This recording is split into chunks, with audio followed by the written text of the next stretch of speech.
I think we have uncovered a conspiracy. At a point last night on our group text line that features you, me, and Sean Mapes. Is Sean still there? He's still on it? Not a lot of responses. Not contributing. Not contributing a lot.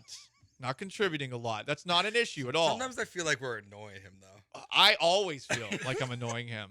But I've gotten to know him for a couple of years. You're not being very welcoming on this text line to Joe, but that's a conversation for later. There's just some stuff. Conversation for later. Hey, positive vibes. Yeah. Positive vibes. Positive vibes. We're not bothering Sean. We're not bothering Sean, but it's been addressed. But this is the more serious issue that needs to be addressed. So, Joe, at one point you texted a video of Joey Loperfido playing first base, making an incredible play. And you're going to have to do something for us. Yes. You're going to have to describe the play. Okay, so Joey goes to his right, and he kind of falls down onto his knee, swings the glove around, makes a great play, then athletically gets up, starts sprinting towards first base. Nice little beautiful underhand toss to the pitcher, who I don't know who he was, gets the out. Boom. It's important that Joe described that because the highlight no longer exists. There you go. And I feel like you can put your tinfoil hat on right now. The Astros must have told the Sugarland Space Cowboys to delete the highlight of Joey Loperfido. I don't know. It's not the highlight is the issue. Okay. Because someone got a screenshot of it. Gotcha. And it said, just the first baseman doing what a first baseman does. That, I think, is the issue. It came from the Sugarland Space Cowboys account, though. Yeah. Well, I think it's not like the highlight. Like, it's the context of the tweet. Because basically, to me, what it says, because it says just the first baseman doing what a first baseman does, Jose Abreu has had the chance to make the exact same plays, and they go right by him.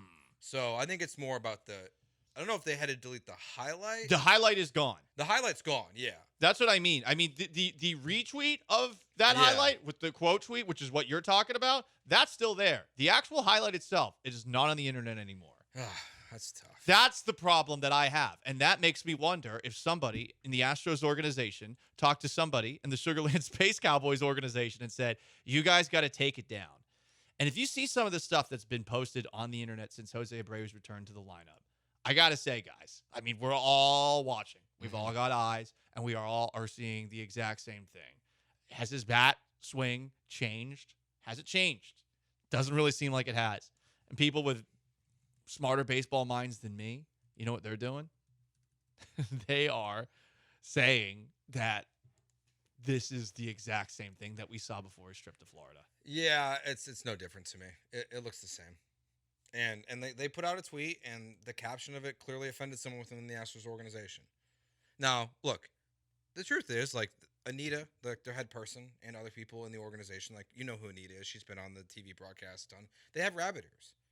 Like, I have a lot of people in that organization that I know and I respect and that, like, I had a great relationship with when I was at 790, but they have rabbit ears. And specifically, more than what's said on radio, on television, they see tweets, they see the response to those tweets, and that's what upsets them. So the fact that when this tweet went up, when this screenshot that I'm looking at had 86,000 views versus normally they put up a highlight and it has about 4,000 views, as like they scored like 20 runs the other day. They don't get that kind of traction. And I think they see that people are talking about this. And that's when they go, this needs to go away. So I don't think it's a conspiracy theory. They told them to take it down. And if that happens, what is it going to take for them to realize that everybody knows this is wrong? I feel like on a day like yesterday where there were some actually positive developments as far as the Astros and their choices about lineup construction, where instead of Yainer Diaz, they played Victor Caratini, they got a home run. Instead of Chas McCormick, they played Mauricio Dubon, he got a hit. They're not forcing guys back who have been here for a while or who have performed or who are expected to perform at a higher level. They are replacing those guys if they're not performing. And they did it with John Singleton. And look, it's not like Singleton was doing that well either compared to Jose Abreu. You compare those two statistics. You compare their statistics right now. I mean, it's pretty similar. but Joey Loperfido looking good defensively at first base when it has been said that the reason he can't play first base is because his defense is suspect at best. That, guys, is a problem. And if you're talking about this organization, Joe, being rabbit-eared about what happens on the internet, they cannot make everybody take down their posts about Jose Abreu. And if there is anything that is a consensus online on all the apps, everyone is hyper-focused on him, and they realize that they could do better at first base, whether it's signing somebody who is not on the roster or moving Loperfido into that spot. Yeah, I mean, and look, and you can hear it when they talk about, I'm not saying there's been like top-down instructions, but in my opinion, you can hear people in the Astros organization, whether they're on radio, TV, or parts of the team, they dance around Abreu very carefully because they know it's a touchy subject. They know that they don't want to feed nonsense to the fans about what this guy is because it's not the truth anymore. And I do find it funny though that this tweet got deleted after on Wednesday, Dana Brown himself said if he doesn't get hot, we're going to have a different kind of discussion. So like their GM is telling you that if he doesn't figure it out, he's going to have to go.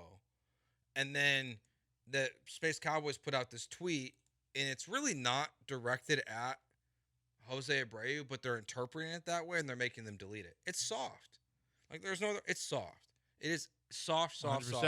Grinding on coffee and whiskey on the Twitch, soft-ass organization. It's weird to what you said, Joe, and honestly, something I didn't really know that they had rabbit ears about what's posted online.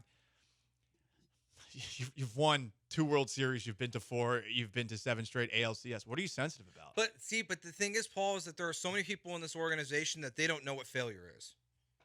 Like they don't know what it is. How many people in this organization were even here when they were losing 100 games every year? Good question. It's easy to be the king when you're the king. You are everything the Yankees pretended they are as a franchise. You are. You went to 7 straight ALCSs. You went to multiple World Series. You won 2 of them.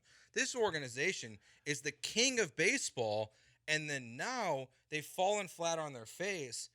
And there's a lot of people on the business side and the PR side that unless it's Roberto Osuna or Brandon Taubman or a cheating scandal, they don't know how to handle adversity.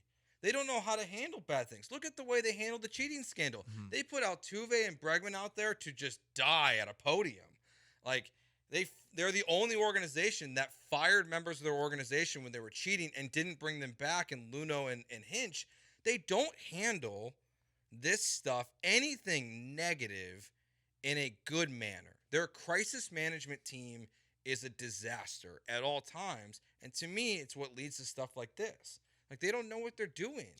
They fumble the bag all the time. Interesting point about them and they're the king right now. Yeah. They're the heirs to the king. I mean, some of the guys that you mentioned that helped build this thing are either just blackballed by baseball, Jeff Luna, or they're running the Baltimore Orioles, who look like a wagon all of a sudden with lots of young players that are still coming up. You are now the person that everyone is questioning. So maybe that lends itself to having those rabbit ears and not knowing what to do when things are not as successful. But I mean, look, even if you are not the same quality team that you were in those years before, I think that you should have, honestly, just the testicular fortitude, sorry if that's too toxically masculine, to let a highlight of one of your young, exciting prospects stay on the internet.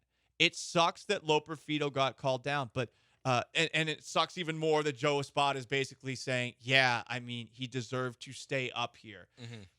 And he deserves every opportunity to make his way back to the Major League roster. What he did right there is more proof that he is clearly capable of more things than we expect. That doesn't mean he's going to be an all-star or have a Yainer Diaz kind of rookie season or have a Jeremy Pena kind of rookie season. Mm-hmm. What it means, though, is that he's doing well in a spot that we're all wondering if he's actually capable of doing. And maybe it is just one highlight. Maybe he had some bad moments too, but you can't delete a video highlight that's good. He's too good. He's too good. Like the next time this happens, they will just put a more, PG or G, comment with it. They're not gonna say this is what a first baseman does. They're just gonna be like, "Great plate, Joey." Like that. That's all it's gonna be. But Joey Loperfido, what he has done is like he is the driver of these uncomfortable conversations the Astros are having to have. Because John Singleton hasn't been good enough to have them, but Loperfido is the guy that had the most home runs in all of professional baseball before he got called up. He's hitting over 300 in the majors this year. Now he's back in the minors, and he's part of teams that are down 6-0 in like the third inning and then winning 20-7. They scored 9 runs again last night or 10 runs again last night, and Joey's a part of that. He's making great plays at first base. The reality is the reason why they're uncomfortable with these conversations is because Joey Loperfido looks like a damn good baseball player. Maybe not a great baseball player, but he looks like he's damn good. And the funny thing is, this is a good thing Exactly. to have happen. It's a great thing. I mean, this Abreu thing stinks. Everyone knows it. And I feel bad for Abreu. I truly do. But you have something falling into your lap. Considering your minor league system supposedly stinks, all of a sudden, this has fallen into your lap. And, okay, he's clearly capable of playing first base defensively. We've seen him hit. We've seen him play well in the outfield. I mean, you might have another super utility player over the next couple of years. At worst, do you think he's Mauricio Dubon? I mean, wouldn't that be great? Who, by the way, also wasn't playing that much? Yeah, like worst case, do you have like a fundamental bench player going forward on your roster that you would feel confident can play basically any position on the field if someone gets hurt, maybe besides shortstop?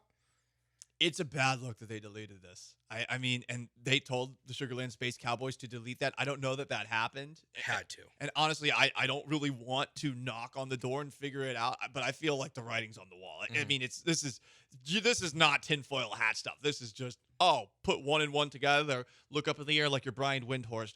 Now, why is this highlight gone? It's crazy. But to what Joe was saying, all the hallmarks of a organization that has way, way, way too many ears. You gotta settle down, relax, and if a good thing happens, let the good thing happen. He's Joe George. I'm Paul Gallant. It's Gallant and George, ESPN 97.5 and 92.5. If you've got a thought on the Houston Astros possibly telling the Sugarland Space Cowboys to delete a highlight of Joey Loperfido, what a 2024 thing to talk about.